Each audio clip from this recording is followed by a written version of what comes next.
Hi, welcome back to another Heather Mac Reacts. Today we're going through some viewer submissions. I'm excited for y'all's videos today. And at the end, I'm gonna tell you about the time. We'll phrase it like this. Am I the a-hole for screaming, bellowing, roaring at a stranger little kid in the park? That's my story. That will be my contribution toward the end. We also have a guest. He is going to take a nap soon, but for now, he can sit here and think about how much teething sucks. If you like videos like this, make sure you subscribe because I post 5 times a week, every single week. And if you're ready, I'm ready. Let's get into this first viewer submission story. This says, am I the a-hole for getting mad about an unpaid bill my dad reminded me about? So I'm assuming you're not mad that your dad reminded you, but you're mad that it was unpaid. Am I right? Anyway, let's get to the story. I, 27 female, growing up, have had a rocky relationship with my family, especially my parents. I grew up in an unstable environment and cut contact with my mother more than a couple years ago, but I'm still in contact with my father. I've moved away from my immediate family and live with my partner and his family. I'm glad I at least have the chance to have a stable life. And why he just kicked my computer? What did you do? Okay. I've moved away from my immediate family and live with my live with my partner and his family. I am glad I at least have the chance to have a stable life and cut off contact with my father if things become too toxic. I've grown tremendously over the last couple of years, and my father and I really don't see eye to eye anymore. He's stuck in his old narcissistic ways and loves to reminisce on the past about our toxic family growing up. He really doesn't understand boundaries and stalks my siblings who cut him off on Facebook and says he has the right to crash their weddings if he wants to. This is just background so you understand where I'm coming from. He's also an alcoholic who most of the time lives in denial about it, but has his come to Jesus moments and then goes straight back to it. I will also say this, I'm not proud of where I am financially. Trust me, this is relevant. In my past, I've dropped out of college multiple times. I feel you there, sister. And I'm trying to get my life together now with my partner at 27. My father knows this and understands that for the career I've chosen, that soon I will have to take classes to get my certification, but right now at my job, I'm not getting a lot of hours because I don't have the certification. The class for the certification isn't offered again until September, so there's no way I could get it now even if I tried. So let's rewind to a few weeks ago for Father's Day. My dad wanted to go to a really expensive restaurant in my area. He asked us to take him there and pay for the dinner, the us being me and my partner. We really didn't have it in the budget because we are saving up to move out, but we decided to be nice and pay the bill anyways. The bill was crazy, but I figured that would be the end of it. About a week ago, I got a random text from my father of a car payment bill. I'm confused. There's no context surrounding it, so I call him. He then brags about he's doing a big favor for me and that I should be grateful. I'm already feeling like I'm not grateful though. For context, I got a family member's car after they passed away, and my dad has agreed to pay the car payment so far, but told me I will have to start in the future. To be clear, he never specified when. To note, again, I'm embarrassed of where I am financially. I know most people my age are paying rent, car bills, and more. I understand this is a luxury I have.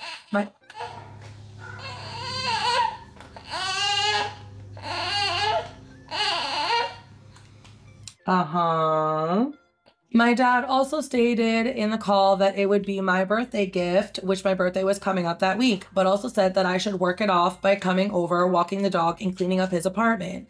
I was kind of really confused at this point and started to get annoyed. He called me ungrateful. I said on the call, I am grateful for this. There's no question about that, but I'm annoyed with the way you went about it. I'm annoyed you're waving a bill in my face and bragging about it after my partner and I paid for a nice expensive dinner for you when it wasn't in the budget for us. I honestly feel like if you're genuinely doing something nice for someone from your heart, you don't wave it in their face or brag about it. I feel like he wanted credit and brownie points. A fight ensued and it escalated to just us screaming on the phone to each other.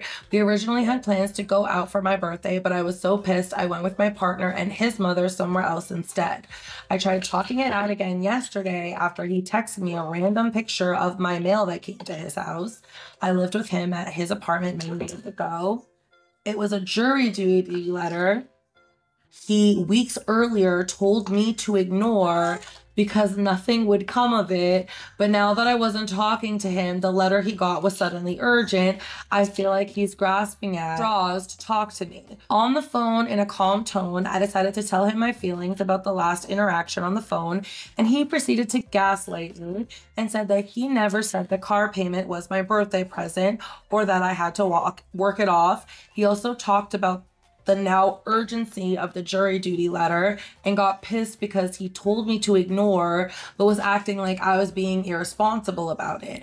I'm now second guessing myself, wondering if I'm acting spoiled or entitled. My boyfriend's family is on my side, but I somehow feel like I did something wrong. Maybe you can set me straight. Did I make a mountain out of a molehill? Was it not worth blowing up over and I just overreacted? Again, I know this is a luxury I have that many people don't. I just don't like the way he bragged to me about it when my boyfriend's parents do similar things and never brag or make a big deal out of it to him.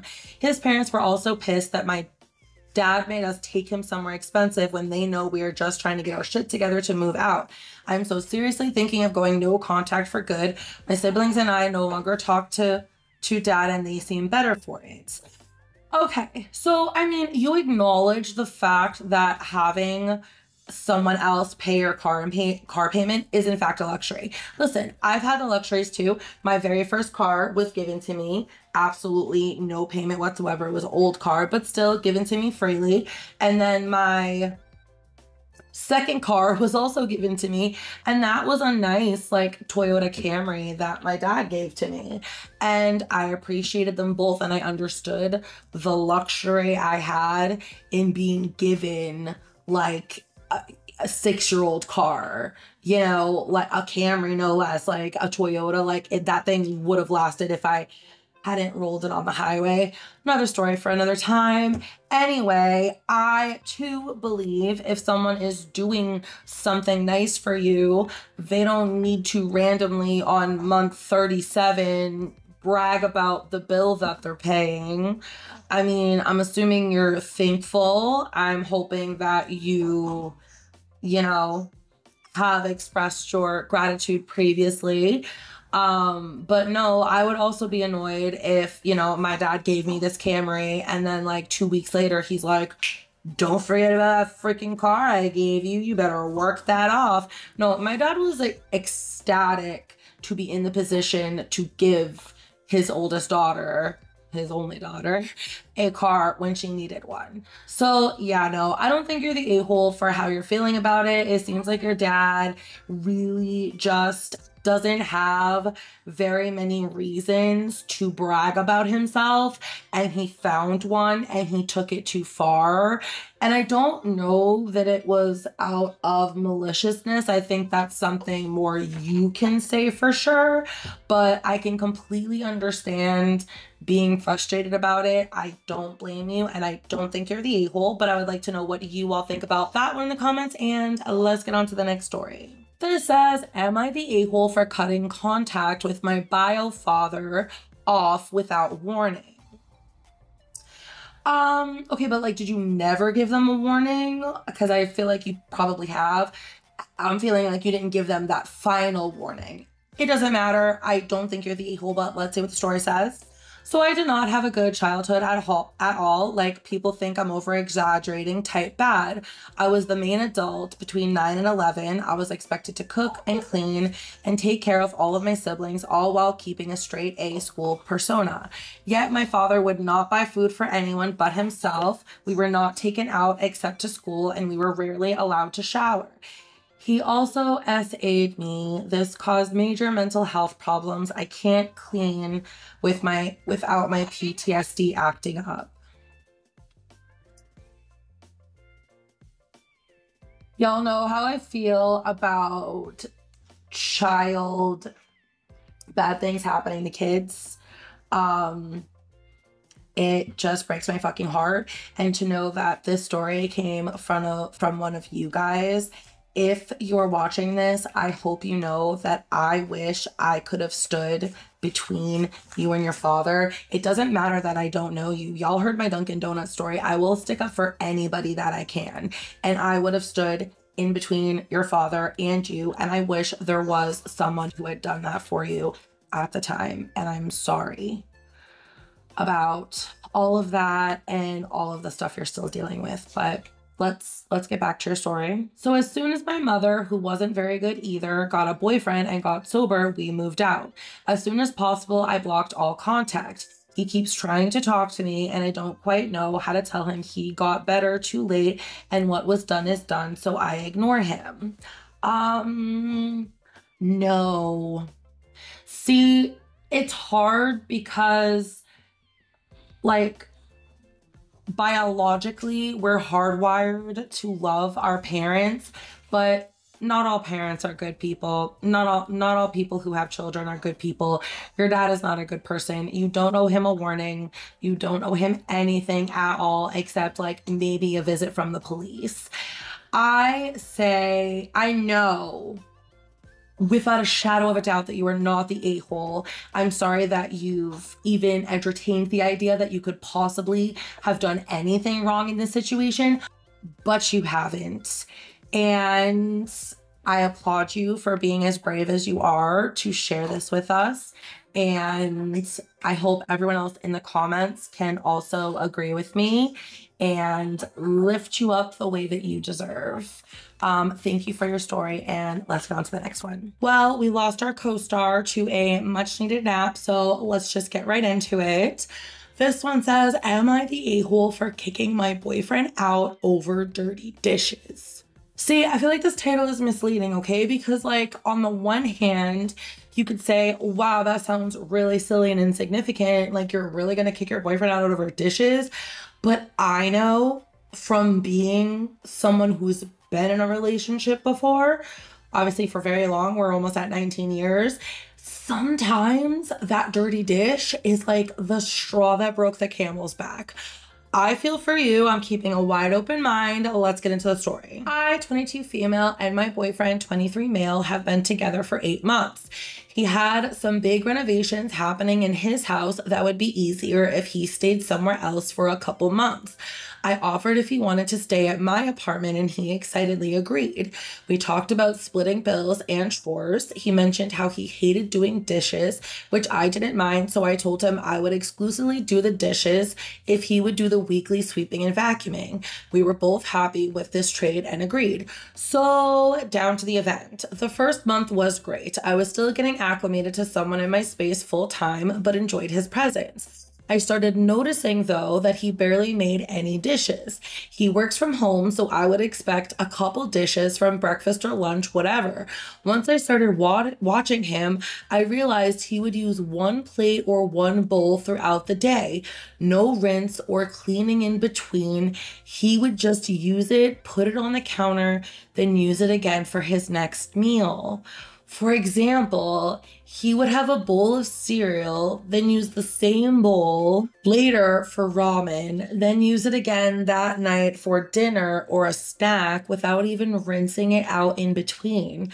I asked him if he was doing it out of consideration for me and that I didn't mind washing a few extra ones, but he just said it was a habit of his since living independently. My issues with it started when he would do the same to me. One night we had Caesar salads for dinner. Later on, while watching a movie, he made some popcorn, but when he brought it out, I noticed pieces of salad and dressing on the inside of the bowl. It grossed me out, and I told him politely that I would prefer him put it in a clean bowl if we were sharing. He seemed put off by my request, but agreed he would. Even though we had that talk, if he was the one serving any meal or getting snacks, he would occasionally give me mine on used or dirty dishes.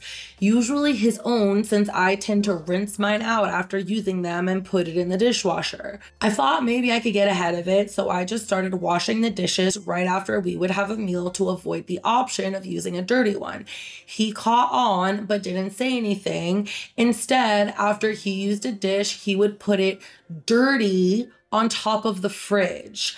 I'm 5 feet tall on a good day, so they were out of my reach. It was irritating, but whatever. If he wanted to be that way, I wasn't going to argue as long as I got clean dishes. What is happening here? Wouldn't you think he'd be like, oh, you're gonna clean my dish so I don't have to have cereal milk in my ramen and ramen in my popcorn and popcorn in my ice cream? You sexy bitch. Like, what is his problem? Now he's gonna put it where no, I like my dishes dirty.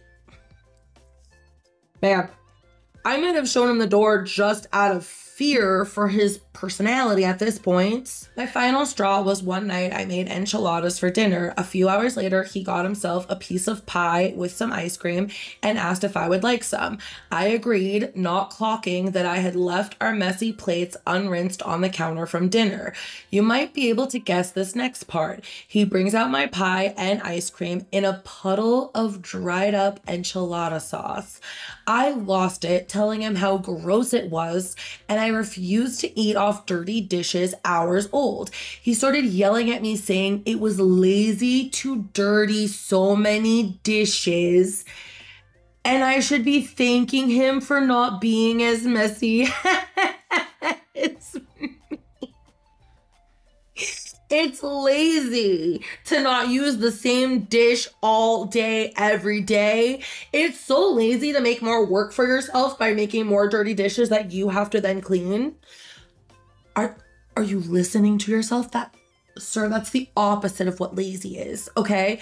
And sure, maybe she should be thanking you for not being as messy as you are, but I wonder how you're gonna feel when you get Salmonella, E. coli, fucking Shigella from the nasty food that you're leaving in these bowls and just eating on top of. I really wonder who's gonna be laughing on that nightly trip to the ER. I just really wonder. Which I shot back with how we have a dishwasher and I wash the dishes anyway, so I'll use every effing dish in this house if I want. Hell yeah. He ended up going to my room and spending the rest of the night ignoring me. The next day, while at work, I texted him and told him I didn't think our living arrangement was working. I asked him to please pack up and be out by the end of the week. I would stay at my sister's until he left. I was met with dozens of texts and calls ranging from begging to yelling to calling me all kinds of names. This was a side of him I had not seen and decided to break it off entirely after all the nasty, mean things he said. I cut contact with him, and by the end of the week, he was gone. My sister fully backed me up, but my brother-in-law said it was an immature, small thing to kick someone out over. Although I think his reaction to me asking him to leave was brash, I wonder if it was too quick to kick him out over something like this. Am I the equal? No, see, because here's the thing. If he wants to be disgusting and give himself salmonella, like you said, that's kind of on him. I'm not going to take you to the emergency room in the middle of the night when you are shitting in the bed because of the bacteria that you have eaten from this morning's fucking bowl of eggs, okay? But I might call like 911 for you and get an ambulance. Other than that, you're on your fucking own. But the thing is, she asked you specifically, don't use dirty dishes for me. I will wash them. Do not use dirty dishes for me. And him thinking that he knows best and he is the right one and you're the dumb one, did it anyway, and then was surprised and yelled back when you got mad. Yeah, no, you see what happened when you broke up with him? That's the real him. And I'm so glad you have seen it so early that you can completely cut your losses to that psycho. That is some freshman year of college frat boy. Like, I don't even know frat boys who are that fucking lazy and disgusting. Like, that's like insulting frat boys, okay? Disgusting, nasty, awful, stupid. You are not the a-hole, but I would like to know what all of you think in the comments, and thank you for sending it in. Let's get to the next one. This says, am I the a-hole for vehemently despising my cousin? Those are some pretty serious words. Let's get right into it. I left this in because Shane would like a shout out. Hi, Shane. I hope that's how you say it. Love the spelling of your name. Love you. Thank you for writing into me and all your kind words. Let's get into your story. I, 27 male, and my cousin, 22 female, used to be super close to each other as kids, but when she was around 15, her mom found lesbian content in her search history, and her mom blamed me for her daughter looking at it because my being gay means I must have corrupted her. Did you tell her about the part that she wouldn't be finding any lesbian or naked women on the things that you look up? Like, if you were to introduce your cousin to your gayness, you'd be showing her like Playgirl magazines of like dudes, right? And maybe that's how she realized that she was a lesbian. But like, that was not your fault. That was more like you incubating the egg properly so it hatched when it's supposed to.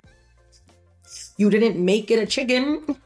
We didn't see each other again for a very long time, not until after her father divorced her mother years later when I was 21. Since I only saw her for a couple hours per day over the 3 days her dad, brother, and herself were visiting, I didn't truly get to know just how much she had changed. I have never moved out from my family or gone to college because when I was 13, my grandma contracted a very serious and fatal illness, and instead of moving out and adulting on my own, I chose to stay home and care for her. When I was 21, we moved from Florida to North Carolina because my grandparents and dad believed it would be better on her and her illness because of the weather and pollen levels being better, so I naturally went with them. Haha, on y'all, North Carolina freaking pollen season, you mean yellow and green season? I don't know if that was the right move, y'all, but welcome. When my cousin was 19, she rang up my grandparents and begged and pleaded to move into the spare room because she didn't think her dad charging her $1,000 per month in rent for her and her brother to live in a home, just the two of them, was fair. Her dad bought a second home and let his kids stay in the fully paid off house as long as they paid the $1,000 per month. Split between them, that's nothing. She swore and promised that she would take over all the cleaning and cooking duties as well as split the physical duties such as lawn and trash, etc., so as to lighten my load a little since I was helping care for grandma whilst working a 40-hour per week job. My dad worked even more hours than I did. My grandparents caved and let her move in. The first month or so, she actually did as she promised she would, but then she suddenly stopped doing it. It turned out she was having my heavily ill grandma walk around, in which she had to wheel her own oxygen tank, doing everything she promised that she herself would do. I was enraged. No matter what I said, they refused to abandon family, so she stayed living with us. Eventually, she got herself a job, but she still didn't do so much as pay rent. All the money went to her and what she wanted. One day, when my grandma went to the bathroom with the assistance with my grandpa, who was 83 at the time, she fell. My cousin heard nothing. My grandpa had to panically hobble to the door, pound on it to get her to help him, but by then it was too late. Did she pass away? Flash forward about 2-ish months later, and my dad suffered a foot injury while weed whacking, which infected his foot. It got progressively worse, and he soon thereafter had to quit his job due to needs to focus on treatment. While this was going on, she started working for the same company as I began working for when we moved, and have since returned to working for again. She also found herself a boyfriend, then 18, and decided she would move him in after only like 3 months of dating. He is genuinely a decent person because he actually did decide to help out a bit around the house and would keep my grandpa or dad company occasionally, but my cousin was not happy with him doing so and forced him to stop. Lovely. Months later, the doctor told my dad he had to amputate his leg, so they scheduled an appointment to do so, and he also found out about this time both of his kidneys were only functioning at 4%. More recently, we have learned his heart is below 30% functionality.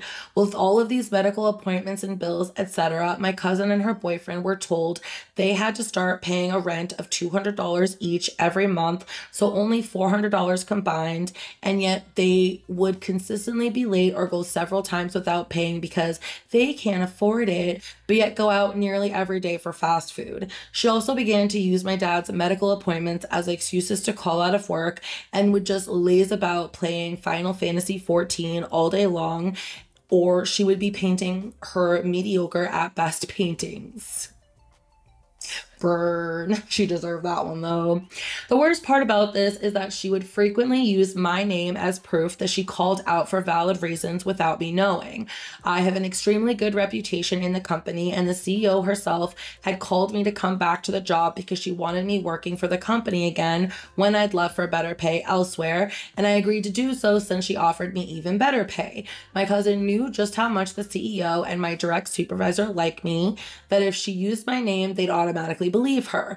I only learned of this when my direct supervisor got a call from my cousin when my supervisor was quite literally standing right next to me.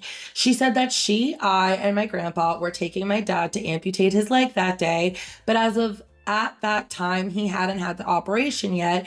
It was still 2 weeks away from the operation. I then told my supervisor when she spoke to me about all her call-outs that anything related to family were completely bogus and that the ones where she claimed sickness were mostly faked as well, but she didn't fire my cousin and only warned her was all. Oh, the way I would have fired that bitch so fast. Like, not only are you lying to your job, but like, just look at how low her moral character is by going by the types of lies she's telling. Just gross. She moved out somewhere else with her boyfriend about 5 to 6 months ago. When we went out to her room, we found that her 2 cats eviscerated the door to the point we will have to replace it. And there was so much cat poop damage in the carpets that we ended up having to rip it up and place new flooring because it had been permanently damaged. She also left a bunch of stuff she didn't want anymore. And there was trash, cans, cups, bottles, everything, and several months of old dishes of food all over. She also left her mini fridge stocked with food, but unplugged it, so it absolutely reeked. She told us that since she's moved out now, she won't pay for the door to be replaced or reimburse us for the floor, saying to us, "It's not my problem anymore since I don't live there anymore. You need to figure it out for yourselves." Does this bitch get karma at any point in the story? Because I'm starting to get irritated. Over the time she's lived here, I have grown an immense disgust and hatred for her like no other. And whenever she's brought up for any reason, I use a lot of expletives and insults about her. And anytime I have or had to be around her for any reason, I completely ignore her very existence. Roughly a month ago, the CEO, my direct supervisor, and another high-ranking person in the company had a meeting about her. So naturally, they spoke to me about her, and I didn't lie or hide anything when asked questions. I told the CEO everything that she's done from the start to finish, work related or otherwise, in which you could see in her face just how angry she was when I told her. She said that when she can get a replacement for my cousin's job, then she will be fired and replaced. Nobody else knows about this. Oh well. I have been told by my dad that he understands how I feel about her, but that I take it too far with my bad mouthing because one shouldn't badmouth others behind their backs. And her dad thinks that while she's in the wrong, that I'm far more in the wrong for hating her and thinking she owes us anything. I've had others belittle what's happened by essentially saying, or quite literally in some cases saying, meh, that's just how some people are, just get over it. But my sister and my best friend are both entirely on my board and think the whole family should ice her out from everything and anything forever and never talk to her again either. Am I the equal for my vitriolic hatred for her, or am I going too far by bad-mouthing her and getting her fired? Here's what I want to know, even though I know the answer. Did you seek out your supervisors to purposefully tell on your cousin and go out of your way to get her in trouble? Now, don't get me wrong. I feel like you had every fucking reason to. After she left the house in that state and left you with those kind of bills, oh, bitch, you're gonna lose your job now. You want to fucking see petty? Oh, it's not your problem anymore? Neither is your job. See, my petty ass would have ran right to those people and been like, guess what she's been doing? But you didn't. You waited and they asked you and you told people that you respect about a person that you don't respect, and who cares that they're related to you? Just because their blood and your blood share some similar properties doesn't mean that you have to like her or that she's a good person. Nope, you're not the a-hole. Thank you so much for sending in this story. It really heated up the old reactor gears in here. I would like to know what you all think about that one in the comments, and let's get on to the next story. This says, will I be the a-hole if I contact my half-brothers when the oldest turns 18? I don't see why not, but let's get into the story. I, 22 female, grew up with a single mother from the time I was born until I was 13, which is when my stepfather came into the picture. My biological father, I call him sperm donor, left my life before I was ever born by the excuse, I'm not ready to be a father. I have never known him, contacted him, or even spoken to him. My biggest want when I was a kid was to be a big sister. My mom never had any other kids after me, so my siblings were usually whatever pets we had. When I was 18, I found out who my biological father was after my grandmother told me. I later found him on Facebook. What shocked me, hurt me, and reopened my feelings over his abandonment of me was that he had 3 sons, 12, 9, and 7, that he is currently raising. At the time, I was angry over my half-brothers having him while I missed out on a father for 13 years of my life. I do not want any relationship with sperm donor because in my logic, he abandoned me for my entire life and never made any effort to come into my life over the 22 years I've been alive.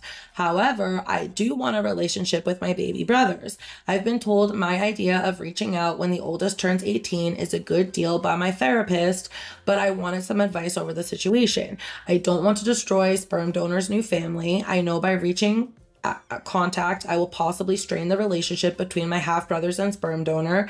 Even if a meeting is a one-time thing, it could possibly heal something inside of me, but I'm so hesitant because I don't want to destroy a family. No one in my family knows I have been thinking about this. The only people that do know I have bounced back and forth with this idea, though, are my therapist and best friends.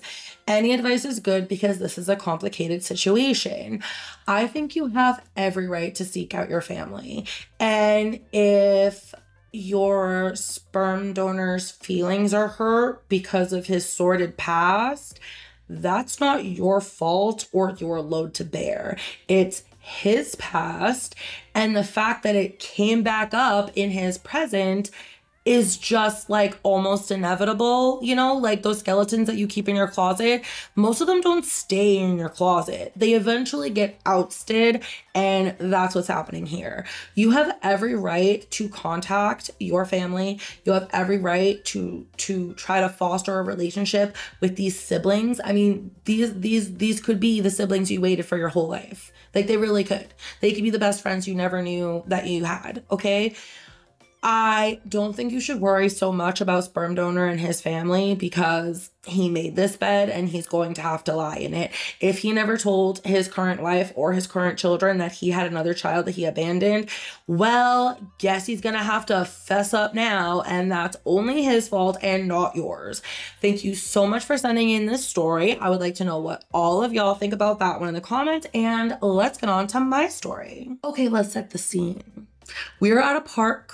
It's a very busy little playground, okay? It's near a shopping center, so it draws a lot of kids who come for a few minutes, stay for a little while, whatever. My son very much likes this park, so we go there often. There were a couple other kids on the playground. There was one mom that had about 5 kids that she was overseeing from the ages of maybe like 7 or 8 to like 2.